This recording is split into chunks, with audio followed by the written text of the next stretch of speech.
이명박 대통령이 부시 미국 대통령과의 긴급 전화통화에서 미국산 쇠고기에 대한 한국민들의 우려를 전달하고 30개월 이상 된 쇠고기가 수입되지 않도록 협조를 당부했습니다. 미국산 쇠고기 수입에 반대하는 72시간 연속 촛불 집회가 사흘째 계속됐습니다. 어젯밤에는 집회를 맞은 수만 명이 밤새 거리 행진을 벌여 곳곳에서 경찰과 충돌이 빚어졌습니다. 이명박 대통령의 핵심 측근인 정두원 의원이 청와대 인사 등을 지목해 권력을 사유하고 있다고 공개 비판했습니다. 인적 쇄신과 맞물려 여권 내 갈등이 표면화되고 있습니다. 극우 성향의 대북 간이 문제가 돼 통일연구원을 사직했다 최근 통일연구원장으로 유력시되고 있는 홍간희 전 연구원이 이번엔 촛불 집회를 정면으로 비난해 물의를 빚고 있습니다. 정부가 공기업과 금융권 기관장들을 바꾸면서 이명박 대통령의 측근들을 대거 기용하기로 해 또 다른 코드 인사라는 지적이 나오고 있습니다. 국제유가가 다시 사상 최고치로 치솟았습니다. 운송비 부담이 가중되면서 화물연대가 총파업을 선언했고 버스는 감축 운행을 예고한 가운데 정부는 내일 민생안정대책을 발표합니다. 거액이 실린 현금 수송차를 훔쳐 달아났던 수송업체 직원 허 모 씨가 경찰에 붙잡혔습니다. 허 씨는 범행 후 외제차를 구입하고 고급 호텔에 머물며 도피 행각을 벌였습니다. Talk, play,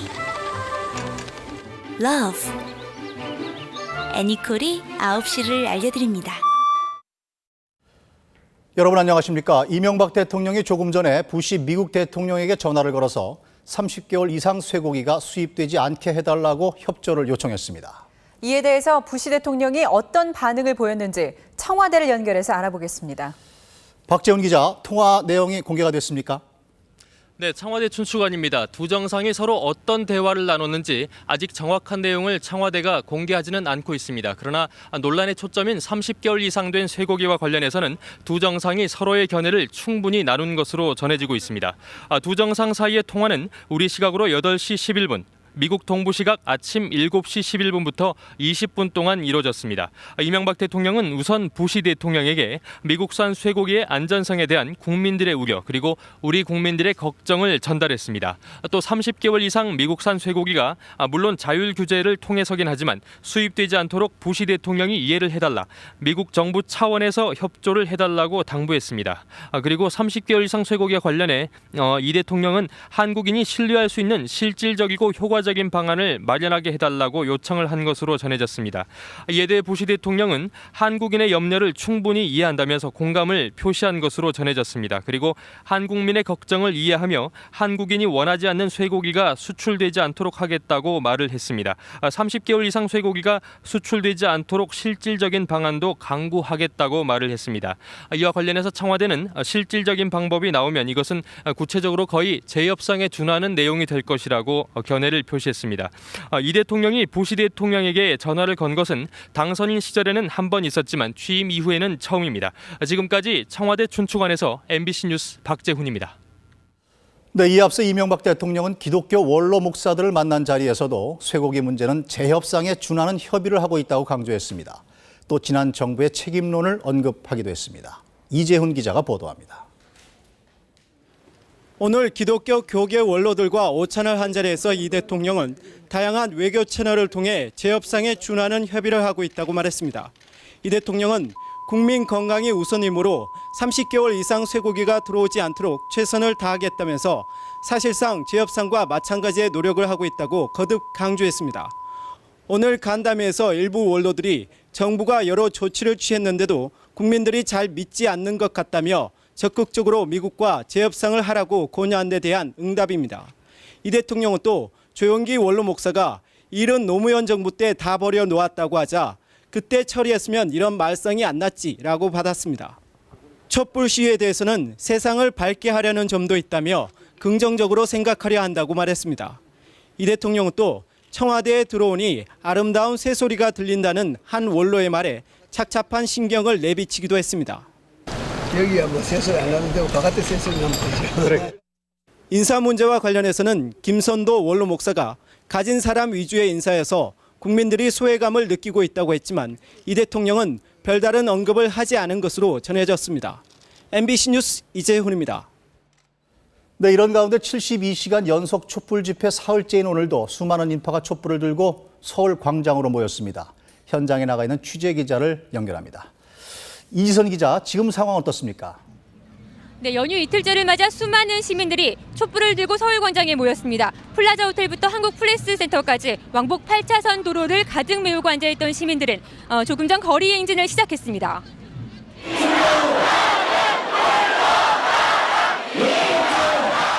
경찰 추산으로 3만 5천 명, 주최 측 추산 20만 명이 넘는 시민들이 현재 숭례문 방향으로 행진하고 있습니다. 지금도 거리 시위에 참여하는 시민들이 계속 늘고 있어 적어도 어제 수준의 사상 최대 인파가 몰릴 것으로 예상됩니다. 수업을 마친 중고등학생들은 교복을 입은 채 거리로 나왔습니다. 아이의 손을 잡고 집회에 참가한 가족들도 눈에 띕니다. 협상에 의한 직접적인 피해자가 저희 아들이 될 수밖에 없기 때문에 거기에 대한 어떤 경각심을 가질 수밖에 없고요. 이명박 대통령이 어제 미국산 쇠고기 수입 재협상은 없다고 밝힌 데 대해 시민들은 무책임한 말이라며 당장 재협상하라고 목소리를 높였습니다. 경찰은 광화문 근처 곳곳에 167개 중대 15,000여 명의 전의경을 배치했습니다. 전의경 앞에 세워둔 전경버스는 서로 쇠줄로 연결해 시위대가 전경버스를 끌어내는 데 대비하고 있습니다. 경찰은 폭력 시위에 엄정 대처하겠다며 상황에 따라서는 물대포도 사용할 수 있다고 경고하고 있어 시위대와 경찰 사이에 격렬한 충돌이 우려되고 있습니다. 지금까지 서울시청 앞에서 MBC 뉴스 이지선입니다. 어젯밤 촛불 집회와 거리 시위는 오늘 아침 날이 환하게 밝을 때까지 계속됐습니다. 수만 명의 인파가 서울 도심을 행진했고 곳곳에서 경찰과 충돌을 했는데 경찰은 다시 분말 소화기를 사용해서 시위대를 해산시켰습니다. 오혜정 기자가 보도합니다.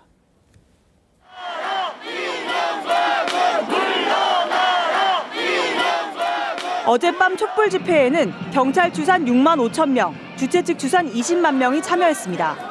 실제 나오니까 많이 느껴지는 게 또 다른 것 같아요. 현장의 분위기가 되게 뜨겁습니다. 시민들은 저녁 8시 반부터 행진을 시작해 남대문 방향으로 갔다가 11시쯤 광화문 사거리에 다시 모였습니다.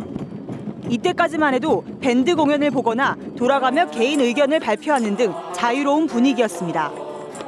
하지만 자정을 넘길 무렵 일부 시민들이 청와대 쪽으로 행진을 시작하면서 긴장이 고조되기 시작했습니다. 특히 세문안 교회 뒤편에서 격렬한 몸싸움이 벌어졌습니다. 정경과 시위대가 한 대 엉켜 서로 밀고 밀리면서 양측에서 다치는 사람이 속출했습니다. 새벽 2시 반쯤에는 광화문에서 서대문 쪽으로 행진하려던 시위대가 길을 막고 있던 정경버스 석 대를 밧줄로 끌어냈습니다. 정경들이 타고 있던 버스가 시위대에 밀려 주변 상가 유리창이 통째로 깨지기도 했습니다. 네, 저희 집회 길을 막고 있는 지금 불법 주차돼 있는 거 아닙니까? 그래서 저걸 빼려고 하는 생각밖에 없습니다, 지금. 동이틀 무렵 철야 행진을 마친 시민 300여 명이 광화문 사거리에 다시 모였습니다. 경찰은 분말 소화기를 뿌리며 방패로 밀어 시위대를 해산시키고 5명을 연행했습니다. 시위대는 날이 완전히 밝은 이후 서울시청 앞 광장으로 다시 모여 휴식을 취하며 72시간 릴레이 집회 사흘째 준비에 들어갔습니다. MBC 뉴스 오혜정입니다. 네, 밤사이 충돌은 경찰 말고도 특수임무 수행자회, 이른바 HID 회원들과도 있었습니다. 시민 몇 명이 다쳤는데 시민단체는 경찰이 폭행을 방치했다고 항의했습니다. 신지영 기자입니다. 특수임무 수행자회 차량을 시민들이 둘러싸고 실랑이를 벌입니다. 특수임무 수행자회 회원들이 위령제를 마치고 철수하던 중 시민들과 말다툼이 벌어지면서 끝내 몸싸움으로 번진 것입니다. 이 과정에서 싸움을 말리던 서울대 학생 25살 이민호 씨의 코뼈가 부러졌습니다. 또 민주사회를 위한 변호사 모임 소속 설창일 변호사가 팔을 다치는 등 시민 7명이 부상했습니다. 바로 눈앞으로 이렇게 주먹이 날라오면서 이게 거기서 사실 뭐가 들려있는지도 몰랐고 눈앞에서 그냥 뭔가 탁 맞은 거라. 촛불 집회 참가자들은 시민들이 폭행당하는 것을 보고도 경찰이 가만히 있었다며 강하게 항의했습니다. 광우병 대책회의 20여 명은 이와 관련해 오늘 오전 경찰청을 항의 방문했습니다. 여성 그리고 아이들까지 있는 그야말로 시민들이 있는 장소였는데도 불구하고 빨리 철수하고 장소를 내달라는 그러한 요구에 그냥 폭력으로 주먹으로 일관하면서 경찰은 폭력에 직접 가담한 특수임무 수행자회 회원 3명을 불구속 입건하고 추가 가담자를 찾고 있습니다. 미국산 쇠고기 반대 집회는 오늘 낮에도 곳곳에서 이어졌습니다. 전국 여성농민의 총연합은 기자회견을 열고 국민 합의 없는 협상은 이루어질 수 없다며 수입 철회를 주장했습니다. 또 대학로 마로니에 공원에서는 시민 2천여 명이 서울시청까지 행진을 벌인 뒤 촛불 문화제에 합류했습니다. MBC 뉴스 신지영입니다. 이명박 대통령의 핵심 측근인 정두원 의원이 일부 대통령 주변 사람들이 권력을 사유하면서 국정을 파탄냈다고 말했습니다. 정 의원은 문제가 있는 인사로 청와대 인사 3명과 국회의원 1명을 지목했습니다. 이동혜 기자가 보도합니다. 이명박 대통령의 복심으로 불렸던 정두원 의원은 오늘 홈페이지를 통해 지금의 총체적 난국의 원인은 한마디로 대통령 주변 인사들이 권력을 사유하고 있기 때문이라고 주장했습니다. 더구나 이런 얘기는 권력에 대한 두려움으로 말하지 못했을 뿐 알만한 사람은 다 아는 얘기라며 국민의 환호 속에 출범한 보수 정부가 500만 표 승리에 취해 교만에 빠졌다고 비판했습니다. 오늘자 조선일보 인터뷰에선 아예 청와대 비서진 3명과 국회의원 1명을 노골적으로 지목했습니다. 욕심이 없을 줄 알고 썼던 청와대 A수석은 민비 같은 존재로 2인자인 양 세도를 부리고 있고 비비서관은 대통령 주변 사람들을 이간질시키고 음해하는 모략의 명수라고 비난했습니다. 비비서관을 대통령 주변에서 떼놓으려고 하면 C비서관이 나섰고 이들은 국회의원 공천뿐 아니라 장차관과 공기업 임원까지 전리품 챙기듯 인사장사를 하며 강부자 고소영 내각을 만들어냈다고 주장했습니다. D 의원에게 이들의 부작용을 지적했더니 내 아들도 내 맘대로 못한다고 말했다며 권력만 장악하면 되는 모양이라고 꼬집었습니다. 대통령에게도 얘기했지만 말도 안 된다며 펄쩍 뛰는 걸 보면 대통령도 주변에서 일어나는 일을 모르는 것 같다며 안타까워했습니다. 정 의원이 말한 A수석에는 류익 대통령실장이, 두 비서관에는 박영준 기획조정비서관과 김백준 총무비서관이, 그리고 국회의원은 이상득 의원이 거론되고 있습니다. 정 의원은 지난달 19일에 한 인터뷰가 뒤늦게 청와대 수석들의 사의 표명 직후인 오늘자 지면에 실리자 외부와의 접촉을 끊었습니다. MBC 뉴스 이동혜입니다. 정두원 의원의 발언이 나오자 청와대와 한나라당은 발칵 뒤집혔습니다. 청와대는 격앙된 반응을 보였고 한나라당에서는 이해할 수 있다, 아니다, 부적절한 발언이다라며 반응이 크게 엇갈렸습니다. 장준성 기자입니다. 공식 대응은 자제했지만 청와대 내부는 부글부글 끓는 기류가 역력했습니다. 한 관계자는 정두원 의원에 대해 정권이 어려울 때 등 뒤에서 비수를 꽂았다는 표현을 써가며 거칠게 비난했습니다. 또 다른 관계자도 정 의원이야말로 인수위 때 자기 계파 위주로 인사안을 내놨다가 내쳐졌다면서 정 의원이 정작 대통령과 면담할 때는 얼마나 진정성 있게 말했는지 되묻고 싶다고 했습니다. 정 의원이 권력 사유화에 당사자로 지목한 걸로 알려진 인사들은 침묵을 지켰습니다. A수석으로 거론되는 유익 대통령실장은 정 의원의 인터뷰 기사를 꼼꼼히 읽었지만 아무런 반응도 보이지 않았다고 대통령실 관계자는 전했습니다.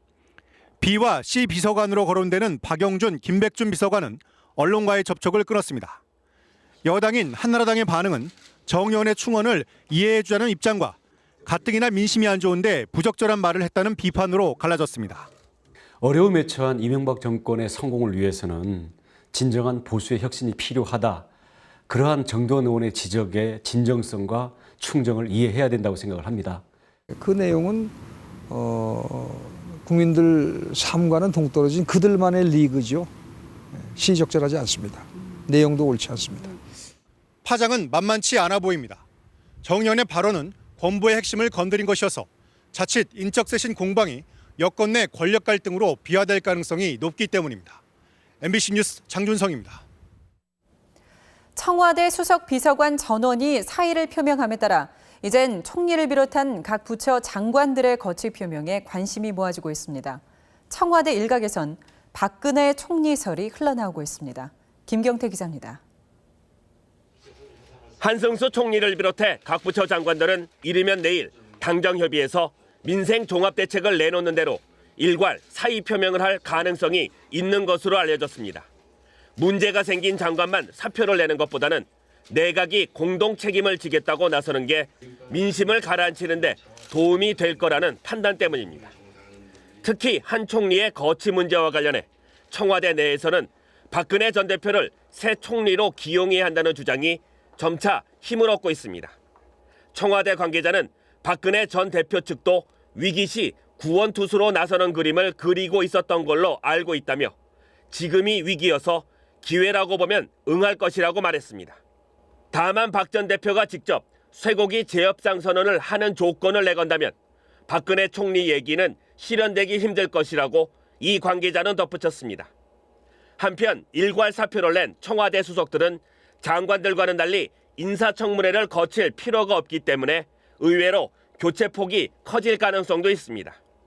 이 경우 상징성을 갖는 류우익 대통령실장의 거취가 관건이 될 수밖에 없으며 국정 난맥상의 진원지로 꼽히는 실세 비서관들의 교체 여부도 인적 쇄신의 주요 가닥의 하나가 될 것으로 보입니다. MBC 뉴스 김경태입니다. 여야는 오늘도 한치의 양보 없이 각자의 입장을 고수해 대치 국면이 장기화 조짐을 보이고 있습니다. 지난 정권에서 해결했으면 말썽이 없었을 것이라는 대통령의 오늘 발언과 관련해 야당은 총공세를 펼쳤습니다. 박민주 기자가 보도합니다. 원혜영 원내대표를 비롯한 20여 명의 민주당 의원들은 오늘도 촛불 집회에 참석하며 장외 투쟁을 이어갔습니다. 민주당은 특히 이명박 대통령이 지난 정권에서 해결했으면 말썽이 없었을 것이라고 말한 데 대해 경악을 금할 수 없다며 공세의 수위를 높였습니다. 전국 해법의 열쇠는 이명박 대통령의 국정을 바라보는 인식에 변화가 있을 때만 가능할 것이라는 것을 명백히 밝혀둡니다. 자유선진당도 대통령의 발언을 문제 삼으며 대통령의 태도 변화가 있기 전에는 국회로 들어가지 않을 것임을 재확인했고 민주노동당은 서울대학로 거리에 당 지도부가 총출동해 이명박 정부 규탄에 힘을 쏟았습니다. 한나라당은 청와대가 대폭적인 국정쇄신을 준비하고 있는 만큼 야당은 국회로 들어와 함께 민생을 챙기자고 거듭 촉구했습니다. 장외투쟁은 이제 그만 접고 국회로 들어와 어떻게 하면 국민의 걱정을 덜어드릴 수 있을지 그 방법을 함께 찾도록 합시다. 민주당 지도부를 중심으로 국회로 돌아가 책임 있는 야당의 역할을 해야 한다는 분위기도 점차 감지되고 있습니다. 그러나 야권은 오는 10일 60항쟁을 기리는 촛불 집회에 대대적으로 참가하는 등 규탄 분위기를 이어갈 태세여서 다음 주 말까지는 여야 대치 국면이 계속될 것으로 보입니다. MBC 뉴스 박민주입니다. 우파적인 발언으로 자주 논란을 일으켰던 홍관희 안보전략연구소 소장이 촛불 집회를 정면으로 비난하고 나서 파문이 일고 있습니다. 홍관희 씨는 통일교육원장으로 내정돼 있어 자질 논란도 일고 있습니다. 김현석 기자입니다. 홍관희 씨는 오늘 자신의 홈페이지를 통해 공권력의 엄정한 행사 없이 자유민주주의 체제는 유지될 수 없다고 주장했습니다. 홍 씨는 촛불 시위자들이 도로를 점거하고 청와대로 진격하는 것을 국민 주권으로 볼 수 있느냐고 반문하며 이를 저지하는 것은 경찰청장의 절대적인 임무라고 밝혔습니다. 또 자유민주주의를 인민민주주의와 혼동해서는 안 된다며 북한 같은 공산체제도 민주주의를 표방한다고 덧붙였습니다. 홍관희 씨는 통일연구원 선임연구원 재직 당시 6.15 남북공동선언을 이정문서라고 비난하고 흡수 통일을 주장하다 2005년 8월 징계를 받자 사직하고 보수 논객으로 활동해왔습니다. 민주당과 민주노동당, 전교조 등은 반공을 국시로 착각하고 있는 인사를 요직에 앉히려 한다며 홍 씨에 대한 내정 철회를 촉구했습니다. 이명박 정권에서 있어야 될 인물이 아닙니다. 이승만 정권에나 어울릴 그런 인물을 통일교육원 장관으로 내정한 비상식적인 인사입니다. 통일부가 최근 외견상으론 대북 유화 제스처를 취하면서도 정작 산하기관장 인사에서는 대북 강경파를 끌어들이고 있어 논란이 끊이지 않고 있습니다. MBC 뉴스 김현석입니다. 요즘 공기업과 금융권의 수장들이 속속 교체되고 있는데 이명박 대통령과 이런저런 인연을 맺고 있는 측근들이 주로 발탁되면서 속칭 코드 인사 논란이 다시 불거지고 있습니다. 이진희 기자의 보도입니다. 국토해양부 산하 공공기관장에 이명박 대통령의 서울시 인맥 등이 대거 등용됩니다. 코레일 사장의 사실상 확정된 강경호 씨는 이명박 서울시장 당시 서울지하철공사 사장을 지내 서울시 인맥인 이른바 S라인으로 분류됩니다. 토지공사 사장에는 이종상 전 서울시 균형발전본부장이 유력하고 주택공사 사장에는 대통령직 인수위원을 지낸 최재덕 전 건설교통부 차관, 수자원공사 사장에는 청계천 보건공사를 지휘했던 이지성 전 현대건설 사장이 유력한 것으로 알려졌습니다. 우리금융그룹 회장에 내정된 이팔성 씨도 서울시와 고려대 인맥으로 분류됩니다. 이 대통령의 대학 2년 후배이고 이명박 서울시장 시절 서울시 교양학단 이사장을 지냈기 때문입니다. 교육과정평가원장으로 임명된 김성열 경남대 교육학과 교수는 대통령직 인수위에서 자문위원으로 활동했습니다. 금융감독원 부원장에 유임된 이우철 부원장은 이 대통령과 함께 소망교회를 다니고 있습니다. 거론되는 인사들이 전문성과 경력을 갖추고 있어서 낙하산 인사가 아니라는 반론도 만만치 않지만 민심을 진정시키고 국민의 신뢰를 찾는 데 걸림돌이 될지 모른다는 지적도 나오고 있습니다. MBC 뉴스 이진입니다. 국제유가가 오늘 하루에만 $10 이상이 폭등해서 배럴당 $140에 육박하면서 사상 최고가를 기록했습니다. 곧 $150 선을 돌파할 거라는 전망까지 나오고 있습니다. 워싱턴에서 윤영철 특파원이 보도합니다. 오늘 서부 텍사스산 원유는 어제보다 10.75달러 오른 $138 54센트에 마감됐습니다. 하루 만에 이렇게 오른 건 사상 처음으로 한때 가격 제한폭에 걸려 거래가 중지되기도 했습니다. 유가 폭등에 영향받은 뉴욕 증시도 일제히 하락해 다우지수는 400포인트, 나스닥과 S&P 500 지수도 3%나 떨어졌습니다. 오늘 국제 유가가 폭등한 이유는 미국의 실업률이 높아져 달러와 가치가 급락하자 대체 자산인 원유로 투자 자금이 몰렸기 때문입니다. 이란을 공격하겠다는 이스라엘 강요의 발언으로 중동 지역 긴장이 고조된 점, 아시아 지역의 원유 소비가 급증해 유가가 한 달 내에 배럴당 $150를 넘어설 거라는 투자은행 모건 스탠리의 전망도 폭등세를 부추겼습니다. China particularly, India as well, just that economic growth, pulling oil over there. You have China, who's also building strategic oil stocks as well. 일부에서는 국제 수급을 감안한 적정 유가가 $80에서 $100 선이라며 하락 가능성을 점치기도 합니다. 하지만 시장에는 이미 공포에 가까운 불안감이 가득합니다. 달러와 약세가 멈추지 않는다면 시간당 $150 돌파는 시간 문제에 불과할 걸로 보입니다. 워싱턴에서 MBC 뉴스 윤영철입니다. 네, 이렇게 기름값이 연일 급등하면서 서민들, 특히 운송업자들의 사정이 아주 어렵습니다. 급기야 화물차 운전자들이 파업을, 또 버스는 감축 운행을 선언하고 나서서 유가 파장이 확산되고 있습니다. 양윤경 기자입니다.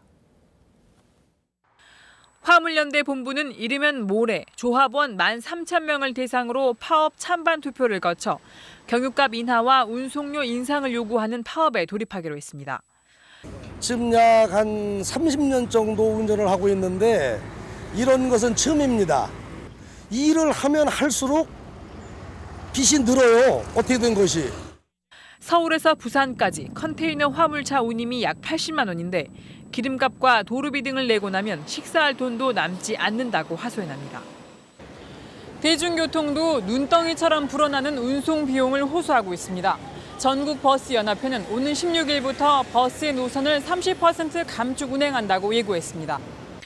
그래도 운임 인상과 유류세 면제 같은 요구사항이 반영되지 않을 경우 다음 달부터는 노선을 절반까지 줄이겠다고 밝혔습니다.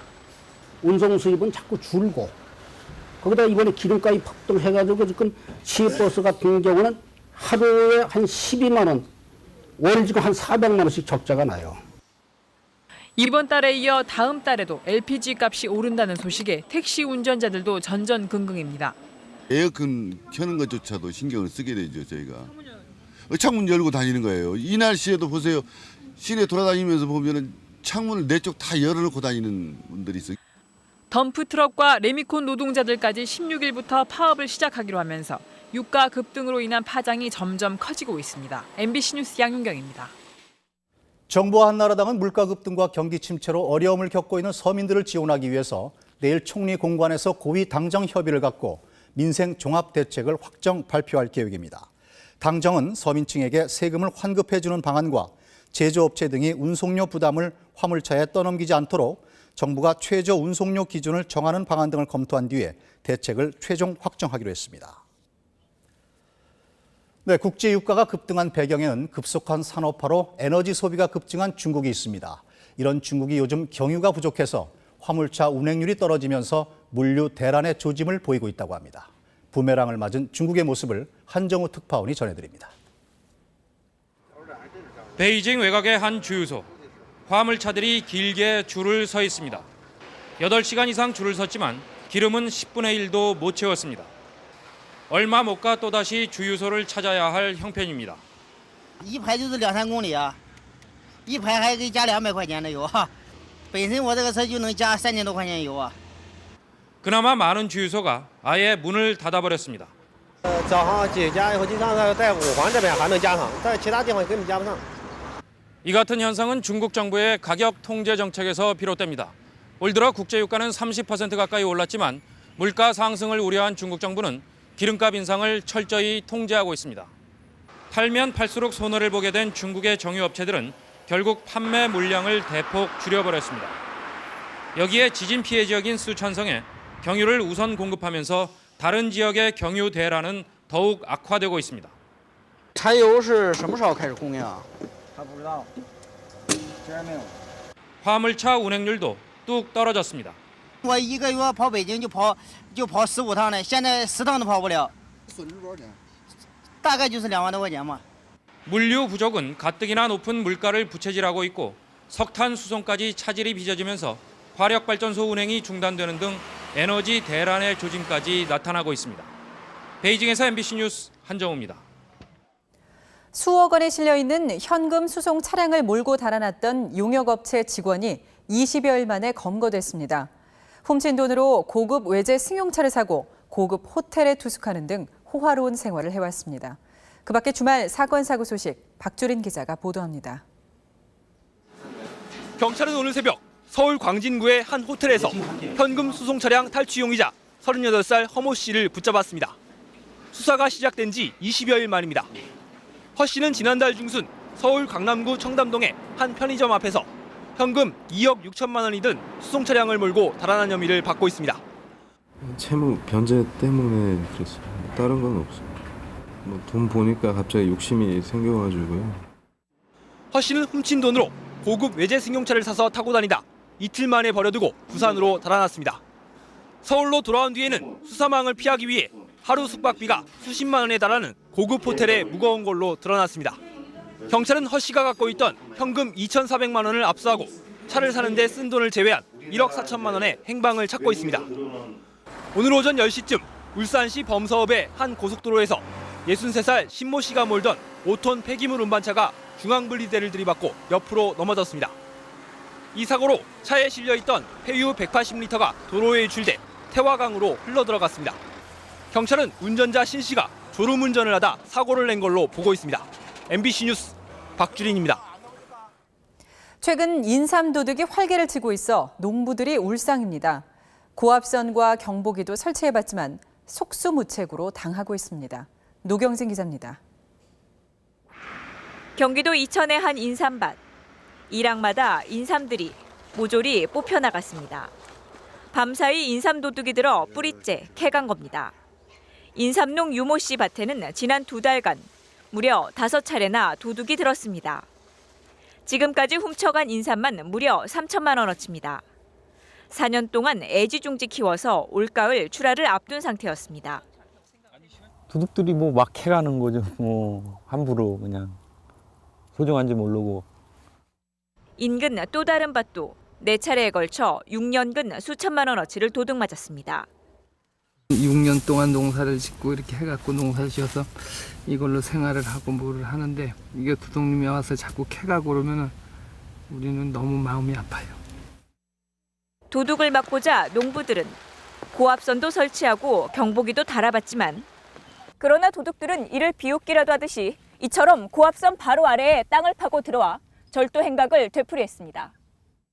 유 씨는 아예 한 달 전부터 인삼밭 바로 앞에 컨테이너를 설치하고 숙식을 해결하고 있습니다. 하지만 역부족입니다. 몰래 들어와서 갖고 가는데 밤에 우리가 야경을 돌고 뭐를 해도요. 이 사람네들이 우리를 지켜보고 하는지 꼭 없을 때만 갖고 가거든. 도란당한 인삼은 삼계탕집이나 건강원 등의 헐값에 넘겨지는 것으로 추정됩니다. 피해가 속출하고 있지만 경찰은 별 대책을 내놓지 못한 채 며칠 전엔 인삼밭 잠복 근무 중에 눈앞에서 도둑을 놓치기도 했습니다. MBC 뉴스 노경진입니다. 흔히 틀니 하면 나이 드신 분만 하는 거라고 생각하기 쉬운데요. 요즘은 40, 50대도 틀니를 하는 사람이 늘고 있습니다. 원인은 잇몸 염증과 충치인데 처음부터 잘 치료하는 게 중요합니다. 신재원 의학 전문 기자입니다. 30대 후반부터 잇몸 염증으로 이가 하나둘씩 빠지기 시작한 남성입니다. 8개의 어금니 중 5개가 빠지자 50대 초반에 결국 틀니 신세를 져야 했습니다. 딱딱하고 질긴 거 씹기가 좀 힘들고요. 그다음에 먹고 나서 잇몸에 많이 음식물이 끼기 때문에 틀니는 흔히 노인들이 끼는 것으로 생각하기 쉽지만 40, 50대의 틀니 신세를 지는 사람도 많습니다. 치아 상실의 가장 큰 원인인 잇몸 염증이 30대 후반부터는 한 번 생기면 잘 없어지지 않기 때문입니다. 보건복지부의 조사 결과 45세부터 54세까지 틀니 착용자는 8%였고 55세부터 64세까지는 26%나 됐습니다. 특히 40대는 10대나 20대의 치료를 받았던 충치가 재발하는 시기여서 자칫 관리를 소홀히 할 경우 치아를 잃기 쉽습니다. 원래 자기가 갖고 있는 씹는 힘의 20-30%밖에 낼 수가 없기 때문에 소화불량을 호소하는 환자분도 계시고요. 또 치아를 뺀 이후에 이제 내가 늙었구나 하는 정신적인 상실감을 호소하시는 환자분도 계십니다. 틀니 착용 후에는 잇몸이 내려앉을 수 있어 6개월에 한 번 정도 틀니를 조정해 주는 것이 필요합니다. 또 잘 때는 틀니를 반드시 빼고 틀니를 닦을 때는 마모제가 들어있는 일반 치약보다는 전용 세정제를 사용하는 것이 좋습니다. MBC 뉴스 신재원입니다. 오늘 밤 9시 45분에 방송되는 뉴스후에서는 조중동으로 대표되는 일부 언론들이 거론한 촛불 집회의 배후를 추적했습니다. 또 보수 언론들이 미국산 쇠고기 파문과 촛불 집회 등에 대해 사실을 제대로 보도하지 않아도 인터넷을 통해 모든 사실이 숨김없이 밝혀지는 새로운 현상을 집중 분석합니다.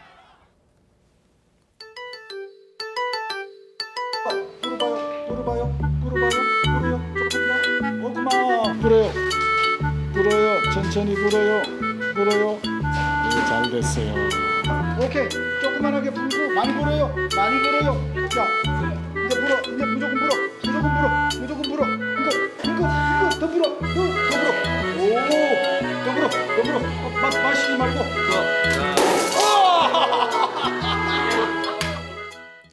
내일은 연휴 마지막 날이자 4대 명절 중에 하나인 단오죠. 야외에서 행사가 있으시다면 전국에 걸쳐 비 예보가 나와 있다는 점을 참고하셔야겠습니다. 전국이 흐려지면서 낮에 서해안 지방부터 비가 오겠는데요. 서울, 경기, 강원 지방 10에서 40, 충청과 경북 5에서 30, 그 밖의 지방 5에서 10mm 안팎의 비가 예상되고 있습니다. 특히 오후 늦게나 밤부턴 중부 지방을 중심으로 천둥, 번개가 치면서 강한 비가 오는 곳이 있겠고요. 이 비는 내일 중에 대부분 지방에서 그치겠습니다. 지금 남부 지방을 중심으로 구름이 끼어 있고요. 서해안을 중심으로는 짙은 안개가 끼어 있습니다. 야간 운전을 조심하셔야겠습니다. 지역별 내일 날씨 보시죠. 전국이 흐려지면서 낮에 서해안 지방부터 비가 오겠습니다. 아침엔 서울 16도, 부산 17도, 낮엔 서울 21도, 광주 24도, 대구 26도 등 오늘보다 3에서 5도가량 낮겠습니다. 울릉도와 독도에선 밤부터 비가 오겠고요. 전 해상에선 비가 오겠고 천둥, 번개가 치는 곳도 있겠습니다. 다음 주 초 남부 지방을 시작으로 전국에 걸쳐 또다시 비가 올 가능성이 있습니다. 날씨